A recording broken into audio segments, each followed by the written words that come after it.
In my close-knit family, there are several members who each play a unique role in our daily lives. Let me introduce you to my family members. First, there is my father, John. He is the head of our family and works as an engineer. He's a caring and supportive father who always encourages me to pursue my dreams. My mother, Sarah, is the heart of our family. She's a wonderful homemaker and takes care of all of us. Her love and delicious cooking keep us well nourished and happy. I have an older sister, Emily, who is a student in college.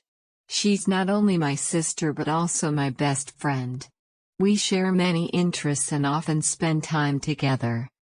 My little brother, Daniel, is the youngest in the family. He's full of energy and always keeps us entertained with his antics. We all love him dearly. Lastly, we have our loyal pet dog, Max. Max is a friendly and playful companion who brings joy to our family. He's like another member of our family.